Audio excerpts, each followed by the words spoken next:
अगर वो तुझसे प्यार करती है तो पलट के देखेंगी। બધાને ફિલ્મોમાં દેખાય છે એવી જિંદગી જીવવી ગમે છે. ડીડીએલ જે ફિલ્મમાં પરિવારનું વાતાવરણ પંજાબી છે, પણ ગુજરાતીઓ બધાને ગરબા રમતા કરી દે છે.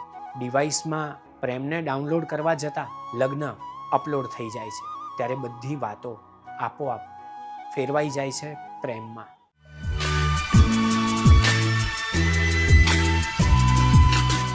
ભારતીય ફિલ્મ ઇન્ડસ્ટ્રીની ટ્રેન્ડ સેટર ફિલ્મ 20 ઓક્ટોબરના દિવસે 30મા વર્ષમાં પ્રવેશ કરે છે. એ ફિલ્મનું નામ ડીડીએલ છે, દિલ વાલે દુલ્હનિયા લે જાયેંગે.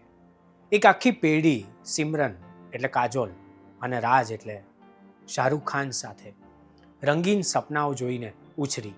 ઘણા ખરા તમામ ફિલ્મ જોનારાઓએ ઓછામાં ઓછી 2 થી વધારે વખત આ ફિલ્મને જોઈ હશે. કેટલાકને આખી ફિલ્મ મોઢે હશે, નીચે રિપ્લાય પણ કરશે. બધા જ ગીતો સુપરહિટ. એના ડાયલોગ આજે પણ પ્રેમમાં પડનારા એના રંગઢંગ બદલી નાખે છે. ફિલ્મનો જાદુ આજે પણ ઓસર્યો નથી. હજુ પણ એક પેઢી પોતાને સિમરન અને રાજ જ માને છે. બધાને ફિલ્મોમાં દેખાય છે એવી જિંદગી જીવવી ગમે છે.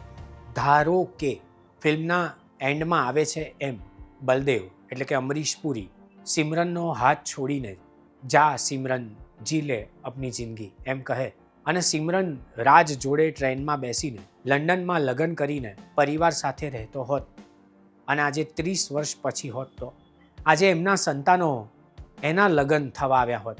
લગ્ન કરીને સિમરન અને રાજ બંને જણા કેવું જીવતા હોત. બલદેવ એટલે કે અમરીશ પુરી હવે સિમરનના ઘરે જ રહેતા હોત અને રાજ રોજ સાંજે પાર્ટી કરતા હોત. એમના મિત્રોની આગળ એમના જમાઈ રાજના બલદેવ રોજ વખાણ કરતા હોત. જમાઈના વખાણ કરીને પોતાનું કામ કઢાવવાની આદત સસરાઓને ક્યારેય શીખવાડવી પડતી નથી. રાજ બિચારો એમ પણ ના કહી શકે કે સિમરન તું દરેક વાતે નાટક કરવાનું છોડી દે, કારણ કે કરવા ચોથના સીનમાં એણે ચક્કર આવી ગયાનું નાટક રાજ માટે જ કરેલું. એક કોળિયો અન્ન ખાવા માટે રાજને નહોતી ખબર કે એનો જ કોળિયો થઈ જવાનો છે. રાજ 6 મહિના સાઢુભાઈને સેટ કરવામાં ચૂટકીના લગ્ન પણ થઈ જ ગયા હશે ને, અને 6 મહિના ગરબાના પાસનું સેટિંગ કરવામાં લંડનમાં વિતાવતો હશે. વિદેશમાં ગરબાની મોસમ 6 મહિના પહેલાં આવે છે અને ગરબા પછી 6 મહિના ચાલતી હોય છે.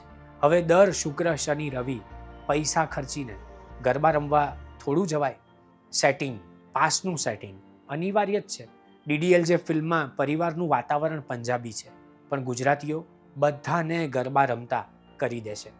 એવી તાકાત ગુજરાતી પ્રજા પાસે છે. ઘણીવાર એવું નવરાત્રિ પછી ગરબાના ખાલી પ્લોટ જોઈને થાય છે કે ગરબા પત્યા પછી પણ લાઇટના થાંભલાઓ, બાંધેલો સેટ, આખું ગ્રાઉન્ડ બધું જ દોઢિયું અને પોપટિયું રમતું હોય.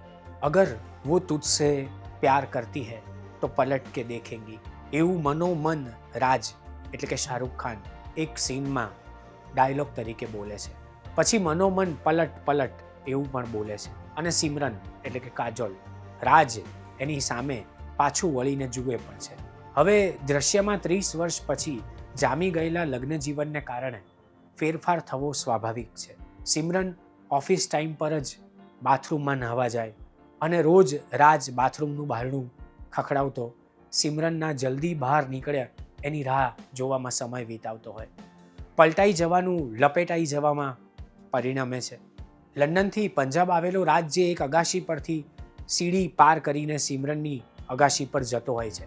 આજે એણે 30 વર્ષમાં એ સીડી જાણે દરિયો પસાર કર્યો હોય એવી લાગતી હશે. યુરોપ ફરવા ગયા એ પછી બંનેઓને પ્રેમ થઈ ગયો. એમના સંતાનોને એમણે યુરોપ ફરવા મોકલ્યા હશે કે કેમ? લગ્નનું ફોટો આલ્બમ તો હશે નહીં, એટલે લગ્ન સમયની વાતો સિમરન અને રાજ પાસેથી અલગ અલગ રીતે સંતાનો સાંભળીને ઉછર્યા હશે. વળી એમના નાના બલદેવ અમરીશ પુરી એ તો વળી કંઈક જુદી જ વાત કરતા હશે.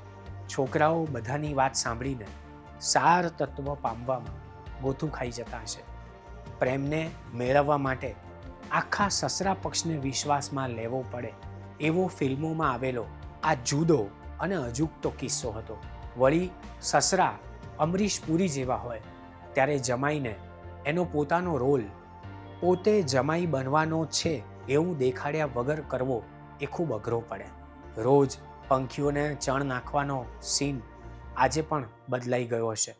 વધુ ઘરડા થયેલા બળદેવ એટલે કે અમરીશ પુરીને હવે ચણ નાખવાની જગ્યાએ સાંજે ચણ પીવાની આદત પડી ગઈ હશે. રોજ સાથે ઘરમાં બધા પંખીઓ ભેગા થતા હશે. રાજનો બધો બળાપો એના સાડુભાઈ એટલે કે ચૂટકીના પતિ ઉપર નીકળતો હશે અને બળાપો કાઢ્યા પછી એને સોરી પણ જાતે જ કહેવું પડતું હશે.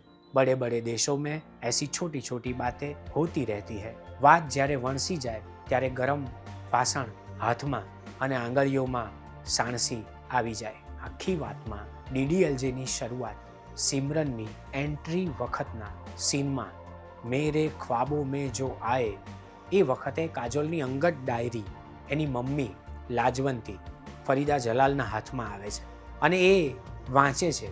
એ સીન આજે પણ 30 વર્ષે વધુ યાદ કોને આવતો હશે આપણા સિવાય? રાજ કદાચ સિમરનની એ ડાયરી શોધતો હશે અને સિમરન એ ડાયરીના પાનામાં રાજને શોધતી હશે. ડિવાઇસમાં પ્રેમને ડાઉનલોડ કરવા જતાં લગ્ન અપલોડ થઈ જાય છે ત્યારે બધી વાતો આપોઆપ ફેરવાઈ જાય છે પ્રેમમાં.